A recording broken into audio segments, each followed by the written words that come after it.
You ask Tiger to solve. This deals with linear equations with one unknown. The final result is y equals 6. Let's solve it step by step. Swap sides. Group all constants on the right side of the equation. Add 4 to both sides. Simplify the arithmetic.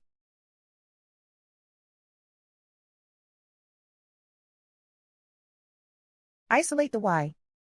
Divide both sides by 3. Simplify the fraction.